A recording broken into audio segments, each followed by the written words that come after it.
Well, it's finally time to review the Sonic Advance games. Don't worry, Kevin Ramirez 3134, I haven't forgotten about you. I'll start this series by talking about the original Sonic Advance. I have a bit of a strange history with Sonic Advance. I've actually already played most of it before. I've played it all the way up to the Egg Rocket Zone twice already. Each playthrough was around a year apart. I would always rage quit at the Egg Rocket Zone, and a few months later forgot why I rage quit at the Egg Rocket Zone. But this time, I've played the entire game from start to end, so here are my thoughts on the first title in the Sonic Advance trilogy. Immediately, the game opens with a nice little cutscene to show off all the characters in the game. We then cut to the menu, and the title is in both English and Japanese, which I always think is really cool. In fact, it's one of the game's main appeals. It's charming. The characters have their Sonic Adventure appearances, but they're in this unique modern art style. When you go to the character select menu, there are 4 different characters to choose from: Sonic, Tails, Knuckles, and Amy. The game lets you pick your playstyle right from the start, and that's really cool. Honestly, if I wasn't playing this game for a video, I would play as Tails. When you start the game, the intentions are suddenly very clear. This is 2D Sonic, but it's not quite how you remember it. The gameplay itself sort of resembles Sonic 3. You aren't just going in a straight line this time, you're going all over the place to reach the end. Sonic even retains his insta-shield from Sonic 3, and yes, it's still kinda broken. Not as broken, but bosses will still be just a little easier. While the game mildly resembles Sonic 3's game style, it does its own thing with a modern art style and some new moves for the characters. Sonic can now do a little spin kick when you press the B button. While I never personally used it, it's cool that it's there. If there's an important use for this, please tell me down in the comments. Anyway, the game kicks off with, you're never gonna believe this, a Green Hill Zone clone. Despite my minor bias against the constant reuse of Green Hill Zone in modern Sonic games, Neo Green Hill Zone still has its own identity. It doesn't use the same tune as the original, and it has more of a tropical feel. It starts on a beach and then turns into something resembling the original Green Hill Zone.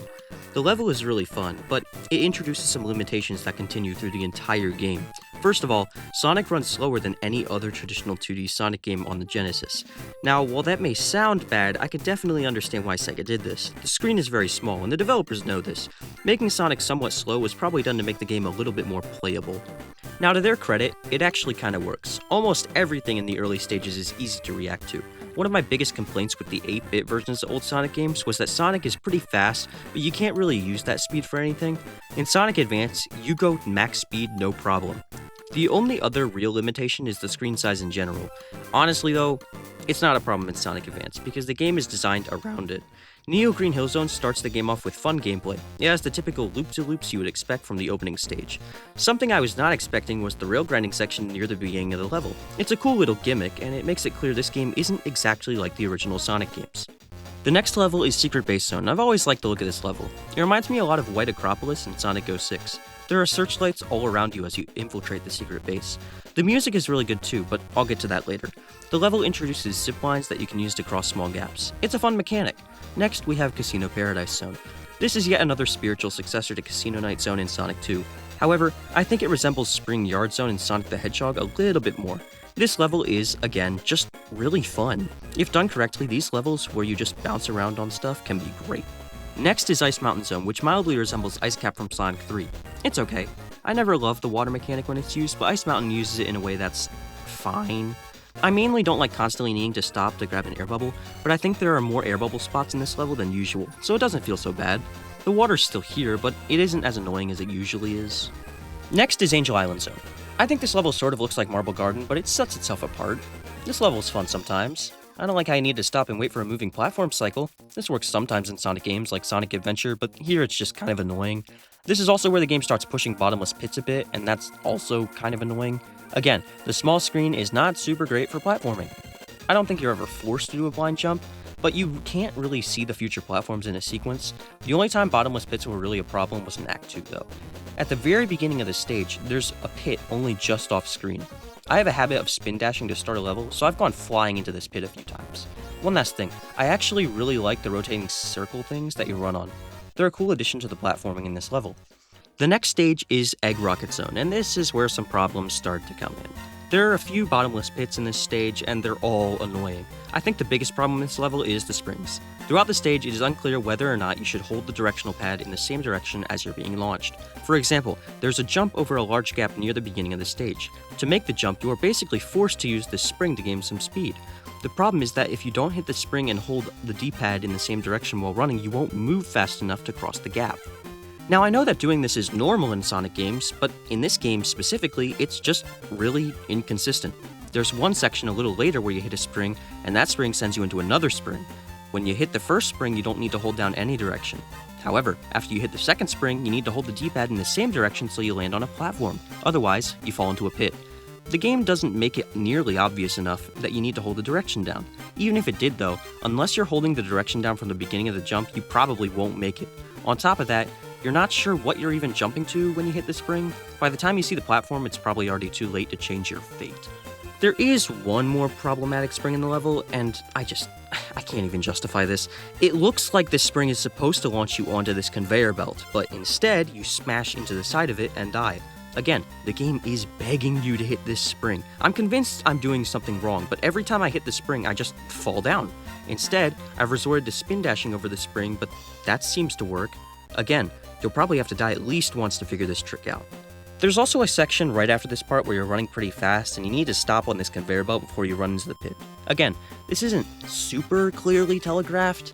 You need to know that this is here. Otherwise, you may or may not die. Two more minor things. There are these bouncy platforms that you need to jump on to get to certain areas. To get high enough, you basically just sit there waiting for Sonic to gradually jump high enough. This isn't a huge deal, but I don't like just sitting here waiting for Sonic to get enough air. And finally, I don't like how this level uses split pathways.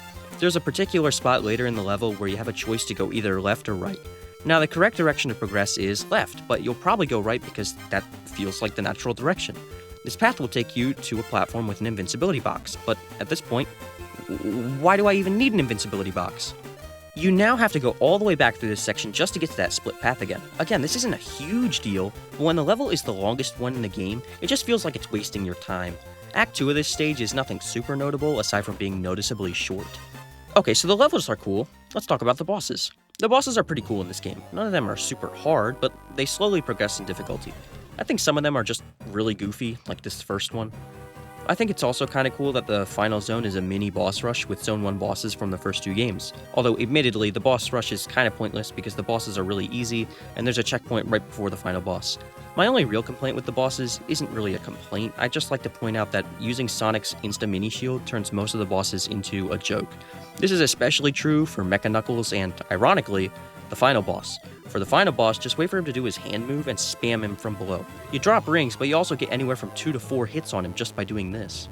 Now, I know that there's a secret final boss from collecting all the Chaos Emeralds, but I didn't even bother. Why? Well, the Sonic Advance trilogy as a whole has only one major flaw. The games will make you jump through hoops to get Chaos Emeralds. In Sonic Advance, you get to the special stage by finding a hidden bonus spring in each zone. Using the spring will warp you to what is quite possibly the worst Sonic special stage ever. You fall down while riding on a board for some reason, and you have to collect enough rings. The problem is that the ring hitboxes are awful, and the depth perception is even worse. You practically need to memorize where the rings are. I got to the first special stage and I was like, nope, that's not happening. So I haven't actually played the true final boss, but from a YouTube playthrough, it looks like a standard Sonic 3 style supersonic boss fight. It's a nice ending, but I don't want to work for it right now. Maybe someday, but not now. But anyway, I'd like to briefly talk about the music. Well, to start out, the first 3 stages have some really memorable music. It's like the music artist looked at the sound limitations and was like, so what? Secret Base Zone and Casino Paradise Zone are 2 of my favorite tunes from the game. They even brought back one of my favorite music features from Sonic 3. The tune changes slightly between acts. It's awesome. Though, admittedly, the music gets slightly weaker in the second half. It's still good, and it certainly fits the stages, it's just a bit less memorable. One more thing. Sonic Advance comes with a tiny Chow Garden. Now, I'm not that into Chow Gardens, but it's cool that you can transfer data from Sonic Adventure 2. Aside from that, it's kind of like a little extra content for Sonic Advance. You can raise a Chow and play some minigames. It's cool if you're into that kind of thing, but I don't usually use it. So what's my verdict on Sonic Advance? I think it's cool. The gameplay is 2D Sonic almost at its best, but there are some minor problems that hold it back a bit. Regardless, I still enjoyed playing it. 8 out of 10.